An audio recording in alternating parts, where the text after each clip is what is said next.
Welcome faculty, instructors, and alumni fellows to our part 3, final part of our How to Use MegaMeeting for the faculty of the Thomas Jefferson School of Law, International Tax and Financial Services, master's program and doctoral programs. Now, there's two issues we must address in this third and final tutorial. Number one, host options, which is basically, for our purposes, turning off and on webcams.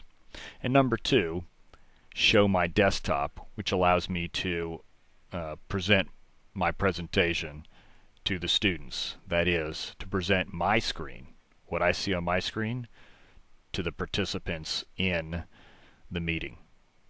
So starting with number one, host options, I will click on the host options button to create 1.1, the host options screen. So I can click on it now and it'll disappear. I click back on it and it reappears here in the right hand corner.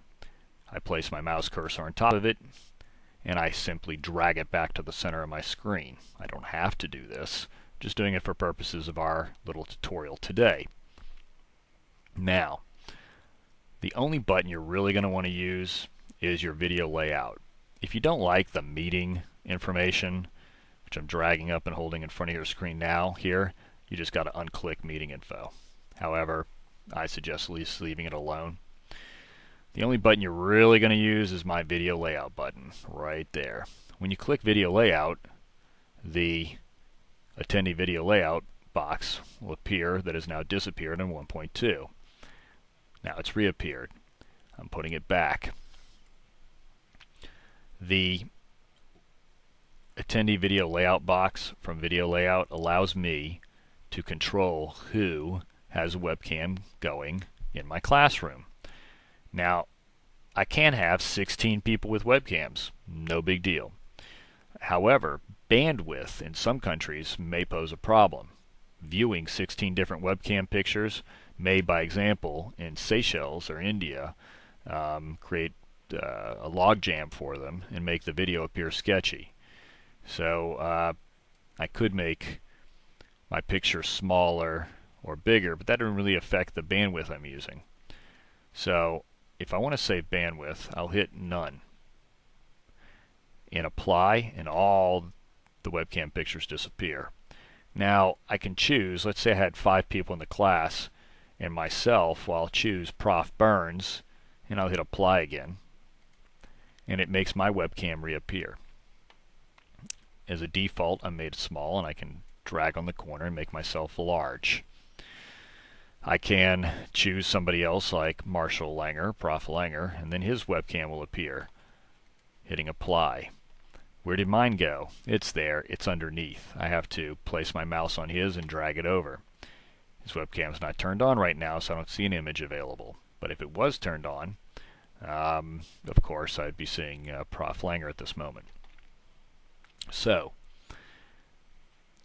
generally speaking, when you're doing a presentation, you're probably going to turn off all webcams, none, or just choose your own. By example, like I'm doing right now, I'll click OK and close out that box, and that's all I really need my host options for, so I'll close that box out too. The second feature we need to look at is the Show My Desktop feature. We're only going to look at how to use Show My Desktop, not how to do a presentation. That's a different tutorial. So Show My Desktop, I click on it, and here's the Show My Desktop menu. Now, there's only a few buttons here, of which 2 are interesting. The second one is your Start button. That's interesting. That'll start your lecture. The first one is your Load Highlighter. This little tool in the right-hand side of my screen, I love. Load the highlighter.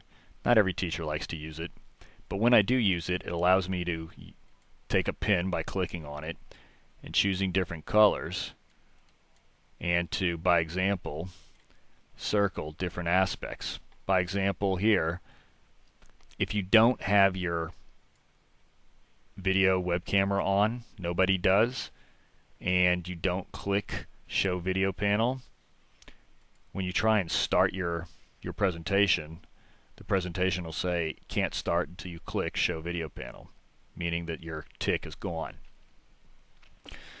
Secondly, you may want to, by example, click for your students Fit to Attendees screen. Each student can do that on their own, and they've been told so in their tutorial video on how to use MegaMeeting.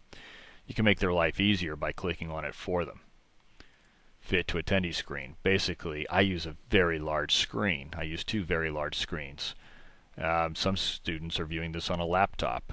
So if I want my screen to minimize to the size of the laptop, I need to make sure that I have chosen the Fit to Attendee screen. Well, that's it, because to start my presentation, I simply hit Start. I can have choose other menu items, but why? It's pretty simple just to leave it the way it is when it pops up as a default. Load my highlighter if you like to use it. If you don't like to use it, ignore it. And then go ahead and click Start. Now, if you haven't been to MegaMeeting before, you're not going to see Show My Desktop. You're going to see Install My Desktop. So you're going to want to go ahead and do that now. Install your desktop. It'll take you approximately a minute and a half, 2 minutes, and then come back. We're going to have another tutorial, almost a part 4, but it's not. It's a separate tutorial on how to do a presentation using MegaMeeting. What you've done now is gone through 3 parts to take you through everything you need to know to get started, to get into your classroom, create a meeting name, so forth.